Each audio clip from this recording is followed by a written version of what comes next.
Welcome to A Magical Life, Health, Wealth and Weight Loss. I'm your host, Magic Barclay, lead practitioner at Holistic Natural Health Australia and #1 best-selling author. In this podcast, I aim to give you practical tips on how to accelerate and sustain your health, increase your financial, spiritual and emotional wealth, and to look at something that haunts many of us needlessly, weight loss. In some episodes, I'll have guests available to give you even more tips, but in others, the floor is yours. Drop us a line at A Magical Life Podcast on Facebook and let me know what you would like to know more about. Now, sit back and enjoy, because it is time for you to create and truly discover a magical life.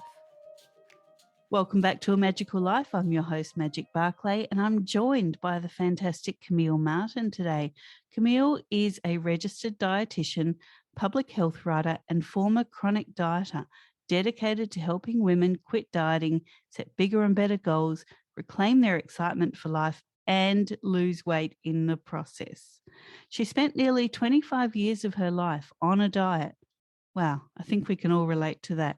And she's passionate about showing women how to break free from the downward dieting spiral of failure and improve their relationship with food, change their destructive habits and negative thought patterns, and lose weight without dieting. She also wants to show women how setting and achieving a big goal that has nothing to do with losing weight is what will help you lose it, because the confident, inspired person you become while working toward it naturally adopts the thoughts and habits consistent with health. She wants to teach you what she learned on her own journey so you can shortcut the process and be on your way to a happier, healthier life, one that's no longer dominated by a desperation to lose weight.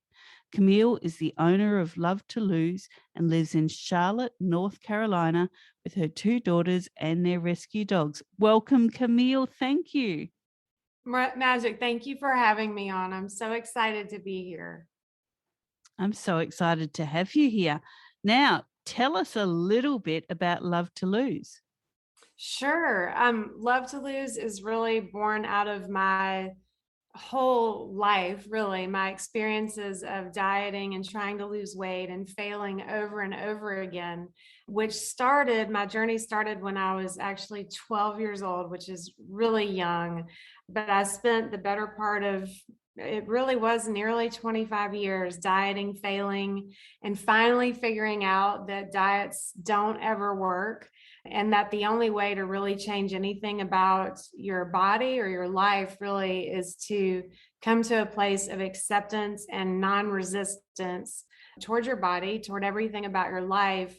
And in doing that, releasing the resistance that you've been feeling for so long, things naturally start to change and take on a new creative, joyful, inspired energy. And all of that spills over into every aspect of your life, including your health. So my mission really is to spare any woman from going through what I have gone through for so many years. Although I know that there are so many women like me who are probably in the midst of that. And I just want to help release women from this dieting prison and this insanity. I want them to know that they have more to offer this world than to continue wasting another day, another year on their life, on a diet, waste their lives on a diet, trying to find the one that works, because none of them actually do work. So that's what it's all about in a nutshell. That's fantastic. And I think, looking at my own journey with weight, I never had a weight problem until my teens. And then I actually went the other way and was anorexic for so long. Okay. Once I had my kids, I realized I didn't have a relationship with myself or food. And that was my issue. And then, post kids, I ballooned to severe morbid obesity and just really struggled. When I finally started losing weight, I had this wonderful kind of honeymoon period there of being really happy in myself. And then menopause got me. So I think there's and it kind of went back again. I think there's a lot of women that do that kind of roller coaster. They just don't have that relationship with themselves, and Yes. therefore they don't have the relationship with food. And then they finally get it right, and it's like, you're close to 50 and bam, hormones change. Yeah. So what do you say to people that kind of get to the point where they realize diets don't work and then their body starts to change? Because that's a really big thing out there, especially with the stress going on. It obviously accelerates the menopausal symptoms. Yeah, no, definitely. Well, I think the first thing that you have to, the first place you have to get to is a place of acceptance about your body. And that's incredibly difficult when we have been taught and trained and brainwashed to believe that we are not beautiful, that we're supposed to look perfect and flawless. And it's just inescapable. The poisonous messages that women are faced with constantly. And it's incredibly powerful, and it's something really it's tough to push back on, but you do just have to come to a place. It takes work, it takes practice, it takes a lot of reflection to actually sit down and start to understand why you do the things that you do, why you eat the way that you do. So for me, I was an emotional eater, and I still struggle with those tendencies. They won't probably ever go away, but I didn't realize I was eating emotionally. So what I had to do, part of my work, was to sit down and start saying why. I was never getting to the source of the problem. I was always just trying to change what I ate and altering the food and changing the menu and following this diet and that diet. But what I realized is that it's the way that I was eating that was the problem.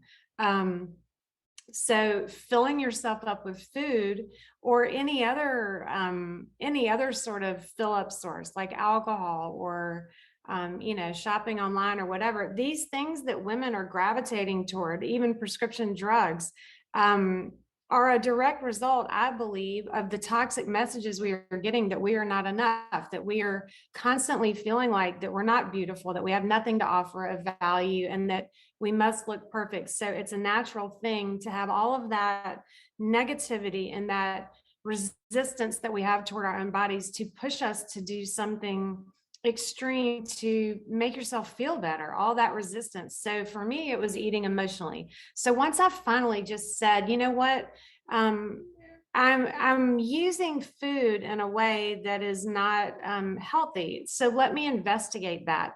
And then when I was able to go back to my childhood and realize, now I see where it started and why I started doing these things. So it was a tremendous relief and a huge aha moment to see that there were reasons why I was doing this, because what I had done to that point is shamed myself for, can't you just stop eating? Why can't you just stop eating? Why can't you just, do these X, Y, and Z things? So I think the first step is that women really have to sit down and in a place of self-love. It's so hard, and it sounds sort of like woo-woo, self-love, let's journal and meditate, but it really is the key starting point. So I think I answered the first part of your question, but the second piece about your body changing, and I'm in menopause now, so I totally get it, and I have empathy because things do change. But all I can say is if you are consistently doing the work to find forgiveness for yourself, to find acceptance for yourself and who you are and why you do the things you do, instead of shaming yourself and blaming yourself for not being good enough, the transition into menopause and your body making changes, and it's natural and it's beautiful.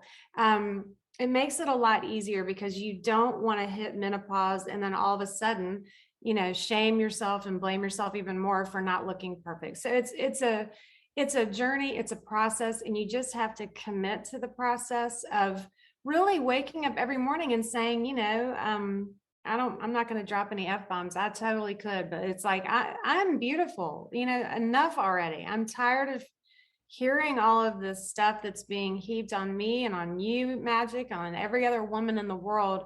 And it's enough already. And we need to be out there setting and achieving big, exciting, fulfilling goals that will help change not only our lives, but the rest of the world, instead of all of this crap about how much we weigh and what we look like. So I hope that answered your questions. That was great. And I couldn't agree more. Women, you are the nurturers. You are the providers of life. Your bodies are amazing and they do so much. And then when that time comes that you can no longer provide life, you provide for yourself. You provide spiritually for the people around you. And I think that's really important to know, that you still are the provider, the nurturer, and the creator, but in a very different way. Things Mhm. don't stop when your hormones change. Right. Now, That's very beautiful. Yes, it's thank you. true. Thank you. Yeah. Camille, what can your expertise do to accelerate health? Now, when we're talking health, we talk emotional, spiritual, and physical. I teach women how to lose weight without dieting because I do think it's important. I realize that women want to lose some weight and shed some weight so that they can feel at home and comfortable in their bodies, which I think is super important.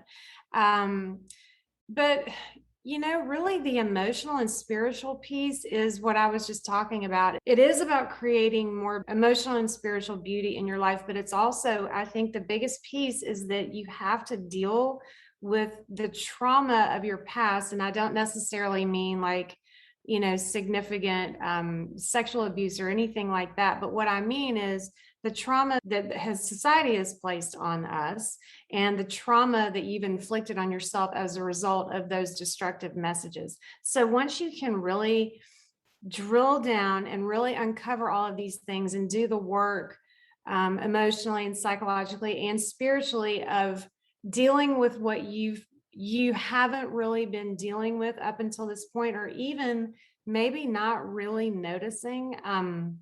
One of the things that I teach women how to do is to deal with their inner critic. And see, Magic, a lot of these things we talk about, like the media images of women or the inner critic or meditating and journaling, we all know these things.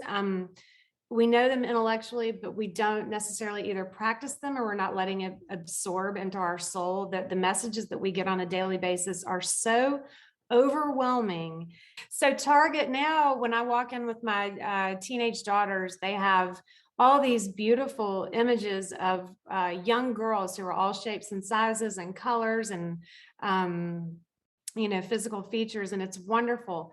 And you're seeing all these changes, and that's great. But what we're not dealing with is the effects of all of those images that you've seen until this point in your life have wreaked havoc on your self-esteem. And it is so important to deal with that past stuff and really get in there and figure out, how did this affect me? How does it affect how I eat? How does it affect how I show up in the world? How does it affect how I talk to myself? Or, there was a while, and it's still hard for me to be honest. I don't like looking at myself in the mirror. Like if I would never so much as try on a piece of clothing in a dressing room. There's no way I would even do that still, which is past trauma from these media messages. So it just infiltrates every aspect of our lives. So long story short, to answer that question, I think one of the biggest things women have to do is see what's been happening in the past and try to understand how it's affected you and forgive yourself for some of what's going on in your life. It's not just you, it's outside influences that you're not really getting, does that make sense? Completely. And for myself, I was left with body dysmorphia after losing weight, gaining weight, losing weight, gaining weight, and losing my sense of self. And recently, I actually just wrote a practitioner's course on the PNEI of trauma, so the psychoneuroendocrine immunology of trauma. And in doing that, taught a whole lot of practitioners new ways of helping their clients get over childhood traumas, or what we now know as ACEs, adverse childhood experiences, or ACEs, adverse childhood relationship experiences. And they're often what are behind our dysmorphia and our gains and losses of weight and our loss of sense of self. And it's actually an intricate process of these 4 systems in your body doing it. So it's not just what you're thinking and feeling, it's the flow on effect that those things have on your health. So I couldn't Yeah. agree more. Ladies, gents, even out there, you have to release that trauma, and you have to do it in a way that stops that constant trigger, because that's what it is. It's a constant trigger. Yes. That's beautiful. I love that you're doing that. It's fabulous. I love it. Thank you. Yeah. Camille, what are your top 3 tips to creating wealth? We talk wealth here on the podcast, and we're not just talking financial, but also personal and emotional. The top 3 things to create wealth. Okay, so the first one that comes to my mind is laughter. That might sound strange, but being with my 2 daughters and laughing with them is just like totally rejuvenating. And I try to make time every day to just, notice when they're being silly and laugh, and, instead of not being in the moment. So maybe that would be a good one.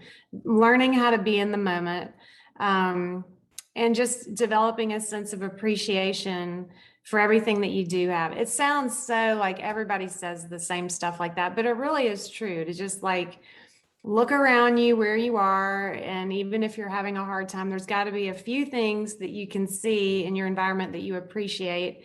And then to have a sense of humor about it if you can, So that's first. Try to be in the moment and laugh more. Another way I think to create wealth is what I'm trying to do here. And every single person, I always say women because that's who I work with most often, but every woman, every man has the seed of something great inside of them. And to just take one small step toward that to create something in your life that will help another person, even if it's so small. But to just know that you have something great inside of you, and to choose something. I always say in my work, setting a big goal that has nothing to do with losing weight is a huge step in the process of actually losing it, because when you redirect your focus onto something you can create rather than something that you hate about yourself and that you want to change about yourself, or what you look like, that is a huge part of what I teach. So laughter, being in the moment, laughing, starting to create something meaningful in your life, that a gift that you have to give to the world, because everyone has it. And so let's see, another way to create wealth. Gosh, how could this be so hard to come up with 3 things?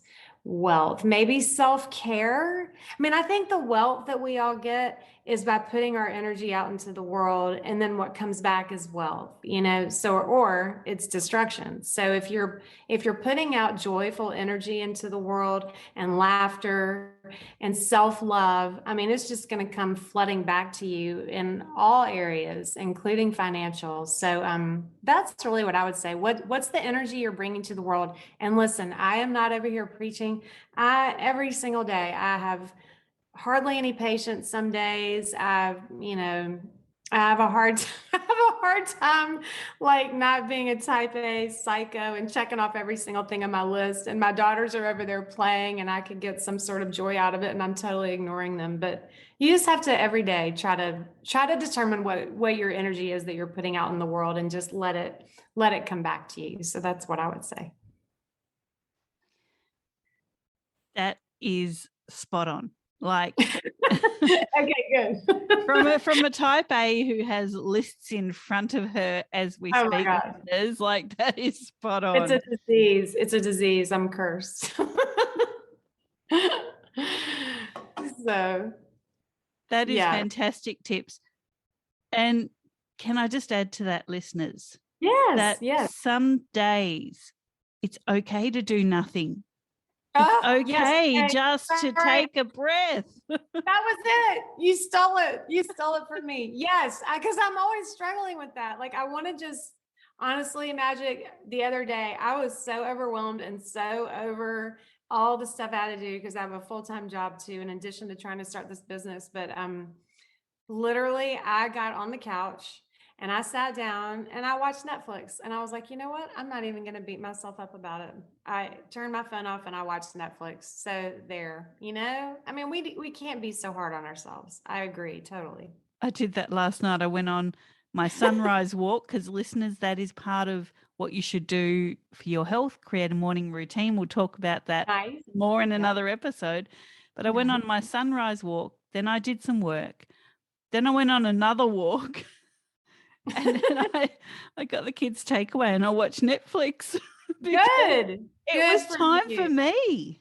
Yes, it is. Yeah. Women don't take time for themselves. We're always like depleting ourselves, doing everything for everyone else. And the worst part about all that to me, Magic, is not that we're taking care of everyone else and not necessarily ourselves as much, but that we feel bad about it when we do, that's what's wrong. We shouldn't feel bad about taking a nap or taking a break don't clean your kitchen, don't clean your house, just sit down and relax. Totally.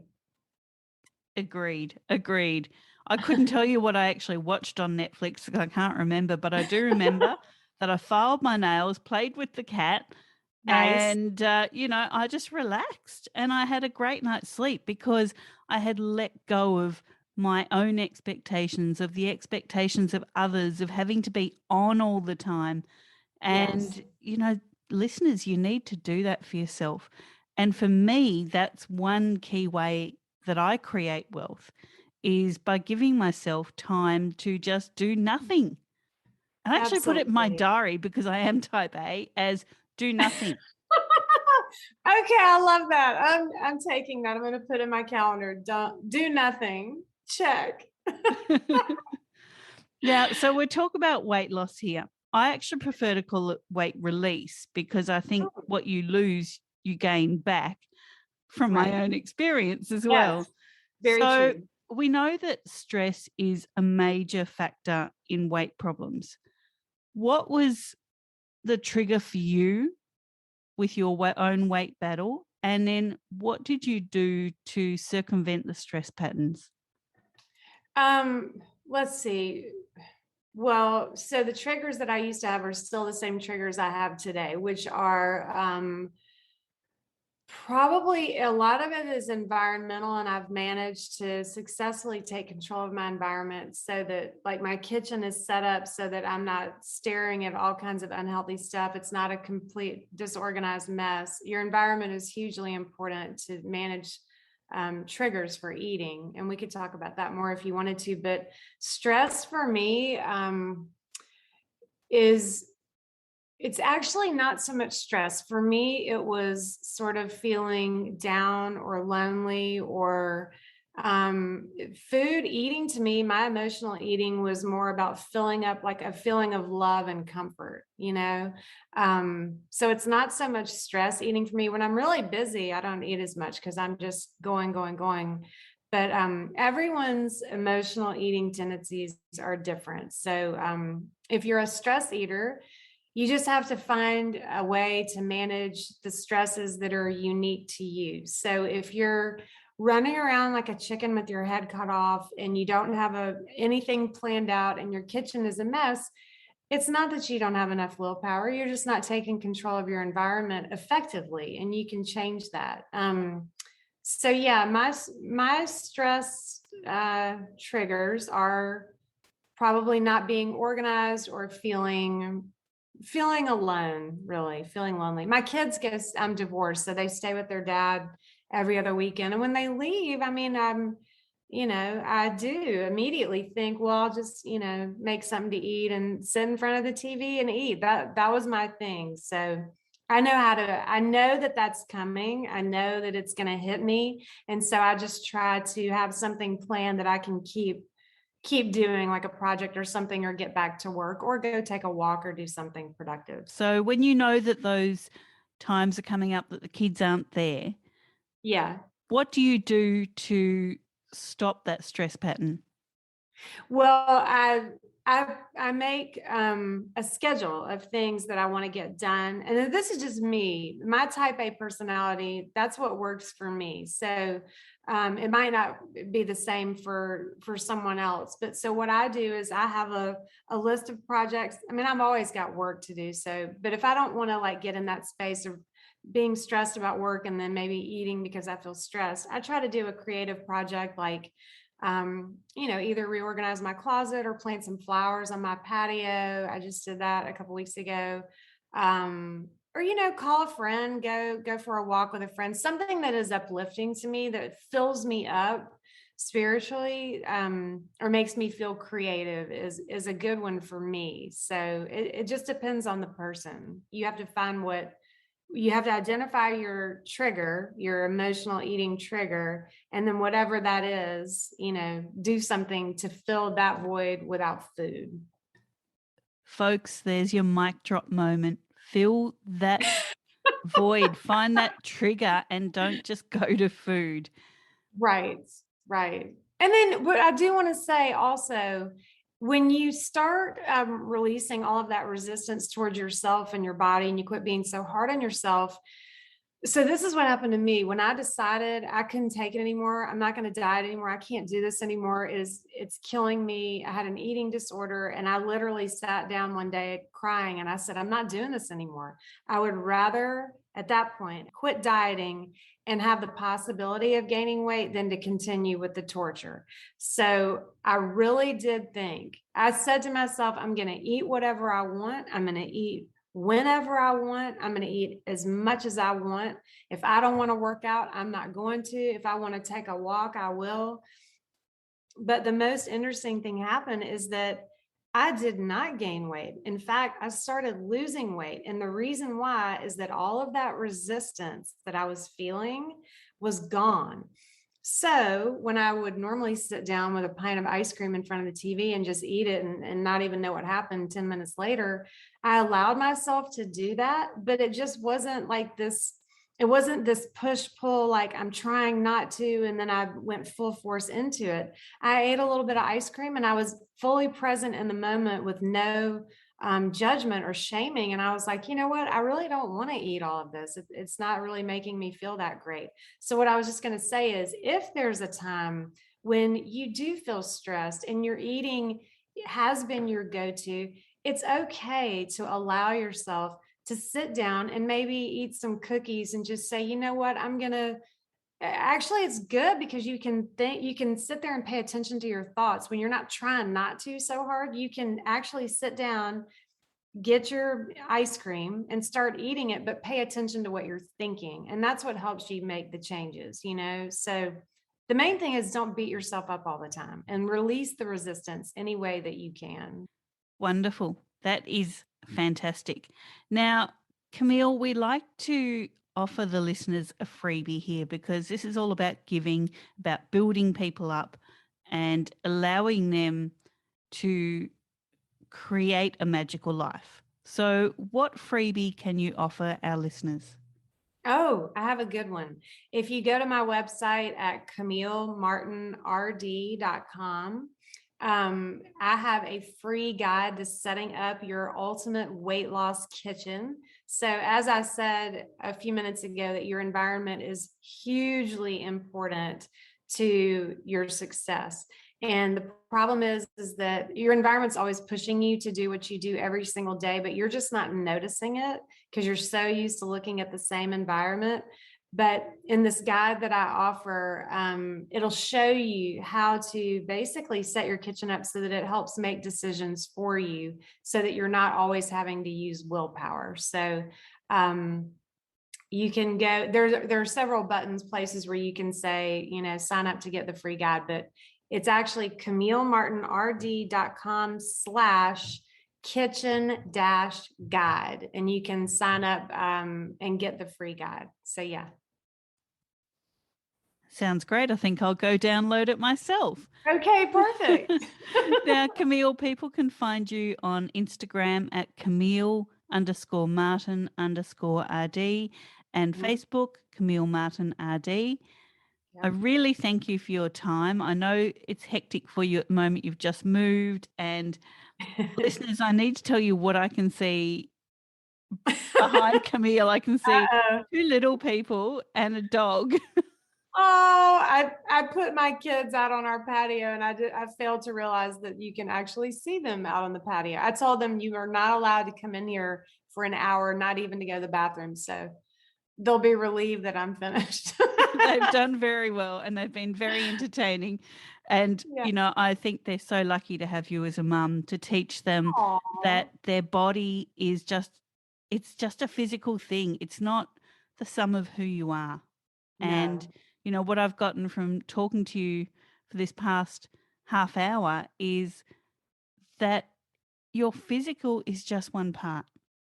How you think, how you feel, how you treat others, how you treat yourself is part of who you are. And, Yes. that's a really important message. And I guess that's why you love to lose, because you Yeah, understand who you are. that's right. Yeah, we all, yeah, we're not our bodies, contrary to what culture tells us, but we're all beautiful. We all really and truly, we are all beautiful, and we have something to offer the world. Every single person does.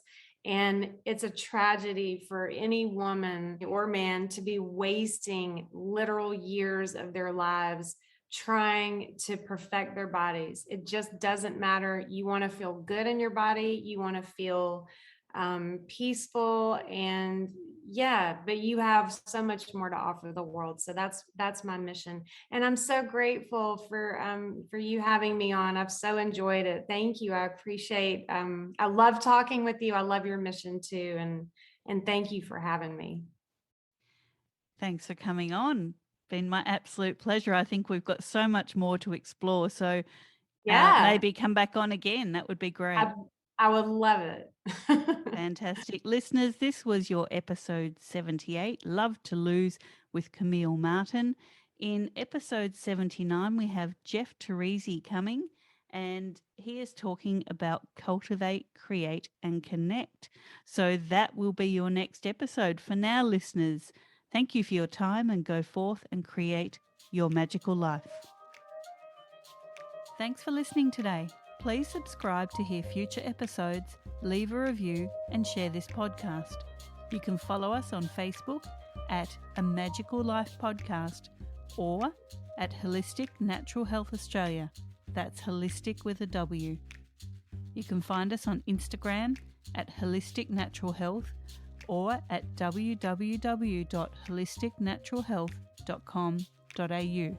That's where you'll access all sorts of articles, freebies, and more.